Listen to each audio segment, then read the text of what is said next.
Hello, friends. Once again, we are confronted with the fact that we don't know if the camera's working or not. Camera check. Lovely. Also, we're confronted with the brevity of human consciousness. Meaning it not to do with Breville's, the toaster thing, to do with the brevity, meaning the shortness of grieves. Not bereavement. No one's dead. Everything's fine. I mean, about 300,000 people every day in the earth. But no, we're not talking about that. We're talking about going for a walk here in the beautiful Australian... What do you call this?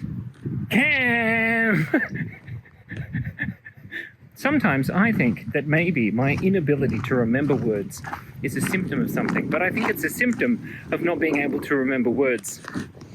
Camera check. Still going. So I thought that I would take a leaf out of Wheezy Waiter's book and I would just record a video of me talking whilst walking. Walkie-talking, as you might say. Of course, now Mr. Wheezy Waiter's been doing this a lot longer than me. And he's ever so slightly more amiable. Whoa!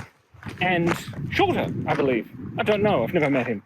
But rambling into a tiny little technological box is a great way of producing the required video a day that you signed yourself up for. Completely, randomly, to yourself. We'll do a cam check. Cam check every moment of the life. Why am I so worried that the camera turns off? Nothing I'm saying makes any sense anyway. But this is unedited. This is entirely unscripted. And you can see as we go along, I'm going to become more and more out of breath. Because talking and breathing is quite difficult. That's why you've got to breathe in.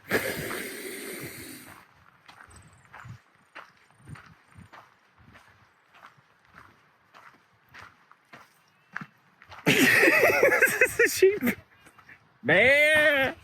If you've ever been at nighttime and you've seen a flock of sheep in the dark and your headlights go across the field like whoosh, all of their eyes light up. That's what happened. We're going down to the river, by the way. It's very noisy, so we'll see if the microphone holds up. See if the microphone holds up now. It could be concerning. We were talking about the weather, the sheeps. Because they're called weathers, I think, aren't they? Because they're you don't know whether they're a boy or a girl. That's not how that works, Simon. It's a bit windy. We need to get down to the non-windy area. Quick, come with me. This is unedited. Look at this road. This is crazy road. Look, there's the river. Oh, so beautiful. Full of snakes and spiders. Ready to kill you. Amazing. So wonderful. Anyway, back to, I can't forget words, but I think it's just a symptom of not being able to remember words. I think not being able to remember what word it was that I was trying to remember. That's the problem. Excuse me, nearly fell over. Wow, it's a really steep area. So, as we come down to the river, I was telling you about the sheep. That's right, because we were talking about the weathers. I remember. It's sunny. I'm pretty sure I'm getting terribly sunburnt on the top of my head. But look at the sun. Oh, amazing. I just saw something on the ground. I think it was a leaf. But luckily, it made like a tree and leaved. So the sheep, you drive along and you see the paddock and it's in the dark. And then when you drive up to it, you look out at the paddock and there's just hundreds of eyes staring back at you. And then one lone sheep has the power, has the guts, has the bravity. Not the brevity, because that's the brevity of human consciousness we were talking about earlier. I'll get back to that. Just make a little mental note. So one sheep goes, bah, which causes all of the other sheep to start responding as well, because they're obviously scared out of their wits because they can see a giant car, shining its evil lights at it, and they probably think it's some sort of dragon or something like that. Anyway, and then they bah, bah, bah, bah, bah. Look, there's Pride Rock.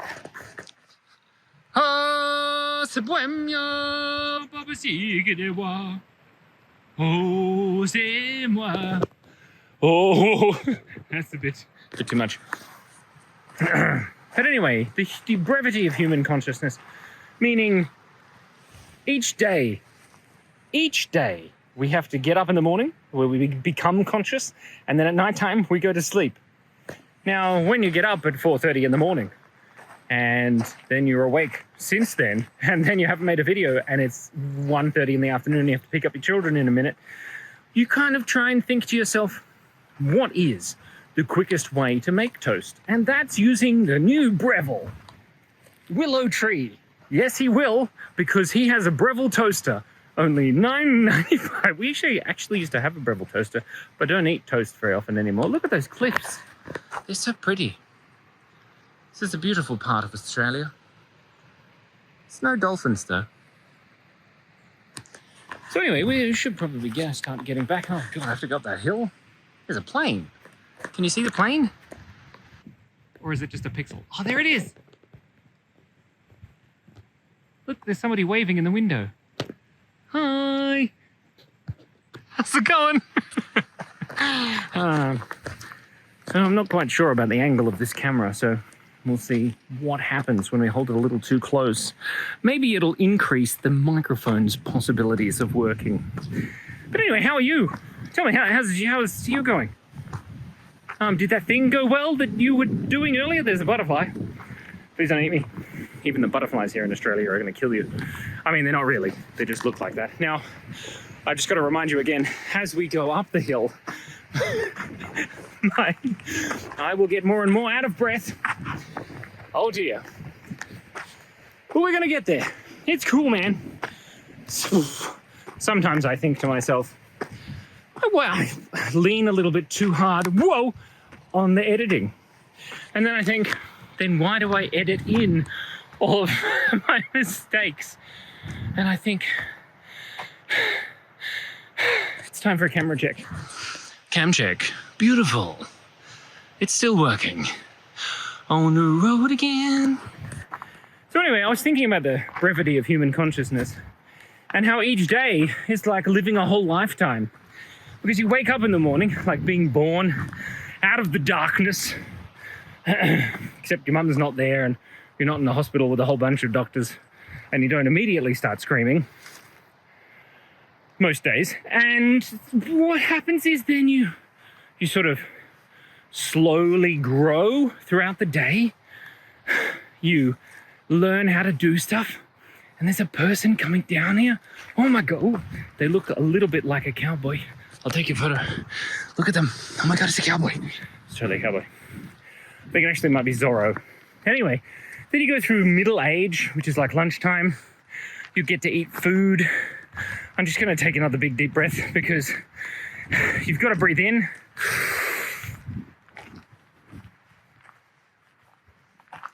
I can't hold it for that long because I walk up a hill.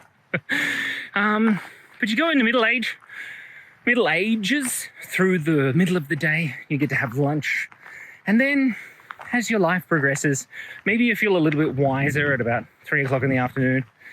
You feel a little bit sore because your body's getting old. And, you know, things start to swell and other things stop swelling. Keep it clean. And well, then, you know, it starts to get dark and you start to get tired, which seems to be what happens to all older people. And, you know, I'm only a sprightly 38. So, you know, when I'm 112, I'll be amazed. Got to be optimistic. But then, you know, it slowly gets dark and then, you know, you lie down in a bed in the dark and the lights go out again. So it's a little bit like, you know, the brevity of human consciousness through our life. And then, of course, you wake up again in heaven the next morning. And you don't immediately start screaming all the time. Oh, I've got to go up this hill. Look at this road. Absolute. The Romans would be proud because, I mean, this is Australia. And if the Romans got here, that would be very impressive. It's a long way to build a road, but they all lead to Rome, really. And that's what we've got to remember in the great circle of life, as we felt down. Oh, Suburbia, you know what? Pride Rock. Ride Proc. No, thank you. Well, anyway, it's a lovely day for it. Whoa! And if you've ever wondered what it looks like to be in Australia, I think that is a pretty good approximation of what it's like to be in Australia.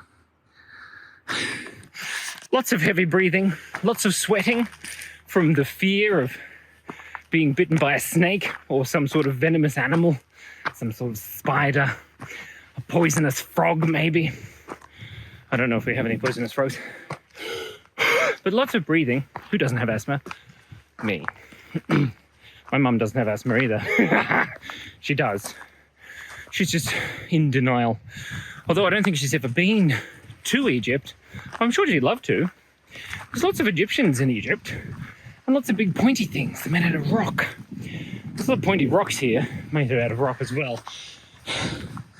But, oh, incidentally, speaking of pointed rock things, Mum is an archaeologist. Yes, she's just like Indiana Jones. And she studies stone artifacts. Now, I used to think that stone artifacts were boring because they were just stones on the ground, right? But then I had this really clever mind trick. What do you call it? Like mental experiment, thought experiment. And you pick up the stone tool and you take 7 deep breaths.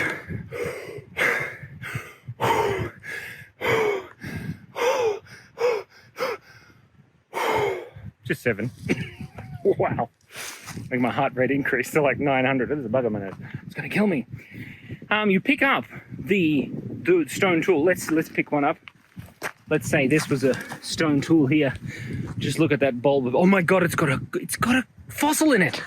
Look. Just there. See the fossil? Oh my God, that's amazing. Just don't look at my awful finger hygiene. Look at that.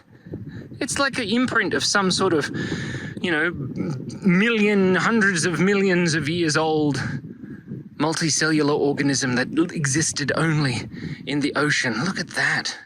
That's amazing. Anyway, imagine if this was a stone tool and 40,000 years ago, someone was using it to chop up their yams, say, or their freshly roasted kangaroo. There's more people coming. So I have to just hide behind this tree. Oh, they're teenagers. That's fine. Teenagers aren't scary. They're horrendously terrifying.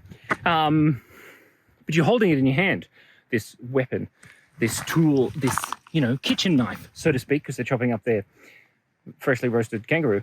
And this one doesn't have a bowl of percussion at all. Archaeologists will know what I'm talking about. Stone tool archaeologists. Bulb of percussion? Anyway, imagine if someone 40,000 years from now was holding your kitchen knife in their hands. That would be cool. So that's the same experience. Excuse me. So, anyway, remember the brevity of human consciousness. Live each day as if it's a wonderful life. And enjoy the aches and pains at 3 p.m. And thank you so much for breathing. Because I know I've been doing it a lot. But this is one of a definitely different kinds of videos that I've nearly slipped over 14 times. But remember, thank you so much for breathing.